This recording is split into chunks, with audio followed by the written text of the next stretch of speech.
ഒരു നിർണായക ഓഡിയോ ക്ലിപ്പാണ് ഇപ്പോൾ പുറത്തു വന്നിരിക്കുന്നത്. ഇഡി ഉദ്യോഗസ്ഥനെ കഴിഞ്ഞ ദിവസമായിരുന്നു കൈക്കൂലി കേസിൽ പ്രതിയാക്കപ്പെട്ടത്. അയാളുടെ ഫോൺ സംഭാഷണമാണ് ഇപ്പോൾ പുറത്തു വന്നിരിക്കുന്നത്. ഇഡി ഉദ്യോഗസ്ഥന് പ്രതിയായ കൈക്കൂലി കേസിൽ ഇടനിലക്കാരനായ വിൽസൺ അനീഷ് ബാബുവിനോട് നേരിൽ കാണാൻ ആവശ്യപ്പെട്ടിരുന്നു. ഒത്തുതീർപ്പ് സംഭാഷണം ഇപ്പോൾ പുറത്തു വന്നിരിക്കുന്നത്. പ്രശ്നങ്ങളൊന്നുമില്ല എന്നും വിൽസൺ അനീഷിനോട് പറഞ്ഞിരുന്നു. കേസിൽ കൂടുതൽ വെളിപ്പെടുത്തലുമായി പരാതിക്കാരൻ അനീഷ് തന്നെ രംഗത്തെത്തിയിരുന്നു. ഇഡി അസിസ്റ്റന്റ് ഡയറക്ടർ ശേഖരന്റെ ക്യാമ്പിനിലേക്ക് വിളിപ്പിച്ചുവെന്നും രേഖകൾ നൽകിയില്ലെങ്കിൽ അറസ്റ്റ് ചെയ്യുമെന്നും ഭീഷണിപ്പെടുത്തുകയും ചെയ്തതായിട്ടും അനീഷ് പറഞ്ഞിരുന്നു. കേസിൽ അന്വേഷണം ശക്തമാക്കിയിരിക്കുകയാണ് വിജിലൻസ്. കേസിലെ ഒന്നാം പ്രതിയായ ഇഡി ഉദ്യോഗസ്ഥൻ ശേഖർ കുമാറിനെതിരെ കൂടുതൽ തെളിവുകൾ സമാഹരിക്കാനാണ് വിജിലൻസിന്റെ ശ്രമം. കേസിലെ പ്രതി മുരളി മുകേഷ് പ്രധാന ഹവാല ഇടപാടുകാരനാണെന്ന വിവരവും വിജിലൻസിന് ലഭിച്ചു കഴിഞ്ഞു. പിടിയിലായ ചാർട്ടേഡ് അക്കൗണ്ടന്റ് രഞ്ജിത്തിന് ഇഡി ഉദ്യോഗസ്ഥനുമായി അടുത്ത ബന്ധമുണ്ടെന്നും കണ്ടെത്തിയിട്ടുണ്ട്. സംഭവത്തിൽ കൊച്ചി സോണൽ ഓഫീസിനോട് ഇഡി ഡയറക്ടർ റിപ്പോർട്ട് തേടിയിരുന്നു. ആ ഓഡിയോ ക്ലിപ്പ് ഒന്ന് കേൾക്കാം. ഞാനേ ഒരു സംശയം ചോദിച്ചോട്ടെ, നമ്മള് ഇതിന്റെ അകത്ത് വേറെ പ്രശ്നങ്ങളൊന്നും ഇല്ലല്ലോ സാറേ വരുന്നത്. ഞാൻ അഡ്വക്കേറ്റിനോട് പോലും കാര്യങ്ങൾ ഷെയർ ചെയ്തിട്ടില്ല. ആരോടും ഷെയർ ചെയ്യേണ്ടി വന്നത് ഞാൻ നിങ്ങളോട് പറഞ്ഞല്ലോ. ഇതൊരു പേഴ്സണൽ മീറ്റിംഗ്, ഒരു 10 മിനിറ്റ്സ്. നിങ്ങൾക്ക് അത് കഴിഞ്ഞിട്ട് തീരുമാനം എടുക്കാൻ എന്താ ചെയ്യേണ്ടതെന്ന്. അല്ല, നമ്മളെ ഇവിടെ വല്ല എന്തെങ്കിലും വല്ല വന്ന് പിന്നെ നോട്ടീസ് വല്ലതും തന്ന് ഇങ്ങനെ വല്ലതും തരാനാണോ? എനിക്ക് നമുക്ക് അറിയത്തില്ല ഇതിനെ പറ്റി വലിയ കാര്യങ്ങളൊന്നും. ഒന്നുമില്ല, അങ്ങനെയൊന്നുമില്ല.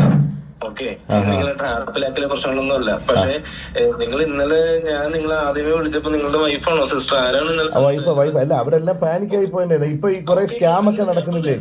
അതൊക്കെ ഇന്നലെ തന്നെ അങ്ങനെയൊക്കെ വോയിസ് റെക്കോർഡൊക്കെ ഇടുന്നത്.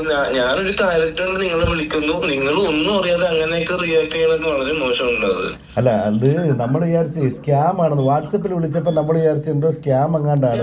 ഞാൻ നിങ്ങൾ വാട്സപ്പിൽ വിളിച്ചത്, നിങ്ങൾ ഇങ്ങോട്ടല്ലേ വാട്സപ്പിൽ വിളിച്ചത്? ഞാൻ നിങ്ങളുടെ നോർമൽ കോളിൽ വിളിച്ചു. അല്ല, എന്നെ വീട്ടിൽ നിന്ന് വിളിച്ച് പറഞ്ഞത് വാട്സപ്പിൽ വിളിച്ചെന്നാ പറഞ്ഞത്. അല്ല, നോർമൽ കോൾ ഞാൻ ചെയ്തത്, ഞാൻ വാട്സപ്പല്ല ചെയ്തത്. ആണല്ലേ? അപ്പോൾ നിങ്ങളുടെ ഫാദർ ഒരു ബാബു എന്നാണോ? എന്താ? അതെ, ബാബുനാണ്. വിളിച്ച് കിട്ടിയത് വൈഫാണോ? അത് അമ്മയാണോ? അമ്മയാ അന്നേരം ഫോൺ എടുത്ത്. പിന്നാണ് നമുക്ക് നമ്പർ ഷെയർ ചെയ്തത്. പിന്നെ തിരിച്ചു വിളിക്കുന്നത് നിങ്ങളാണ് എന്നെ വാട്സപ്പിൽ വിളിക്കുന്നത്. എന്തായാലും നമുക്ക് നേരിട്ട് സംസാരിക്കാം. ഇഷ്യൂസൊന്നുമില്ല. നമ്മൾ രണ്ടുപേരും മാത്രമേ പാടുള്ളൂ. ഫോൺ റെക്കോർഡിങ് അങ്ങനത്തെ സംഭവങ്ങൾ പുള്ളിക്കാരത്ത് മീഡിയ എന്നൊക്കെ പറഞ്ഞ് സംസാരിക്കും. അല്ല, അവള് മീഡിയയിലാ വർക്ക് ചെയ്യുന്നതേ. അപ്പൊ അവർക്ക് അത് ഇങ്ങനെ ഒരു സ്കാമിന്റെ ഇങ്ങനെ ഉണ്ടായിട്ട് അതാ ഇങ്ങനെ ഒരു കോഡ് വരാൻ വഴിയില്ല. കാര്യം എന്ന് പറഞ്ഞാൽ അവര് നോട്ടീസ് അയച്ചാലേ നമ്മളെ വിളിക്കൂ. അപ്പൊ ഇങ്ങനെ ഒരു കോഡ് വന്നപ്പോ നമുക്ക് പെട്ടെന്ന് സംശയമായി. അല്ല, ഞാൻ ചെന്നു. ഞാൻ അവസാനം വട്ടോ ഞാൻ ചെന്നു. അത് ചെന്നപ്പോൾ ഇവര് ഭയങ്കര ഇറങ്ങി പോരുന്ന സാറേ. എന്നെ അതുപോലെ എന്നെ അവിടെ ടോപ്പിന്റെ റൂമിൽ ഇരുത്തി എന്നെ അടിച്ചില്ലെന്നേ ഉള്ളൂ. അതുപോലെ എന്നെ ഹറാസ് ചെയ്തു. എന്നെ ഇപ്പം അറസ്റ്റ് ചെയ്യുമെന്നൊക്കെ പറഞ്ഞു. ഞാൻ പേടിച്ചു പോയി, പാനിക്കായി പോയി. അങ്ങനെയാണ് ഞാൻ പെട്ടെന്ന്. കാരണം എന്റെ വെളിയിലത്തെ കമ്പനിയുടെ ഡോക്യുമെന്റും കാര്യങ്ങളും ചോദിച്ചാൽ എന്റെ ഇല്ല. ഞാൻ എങ്ങനെ കൊടുക്കുമെന്ന്. ശരി സാർ.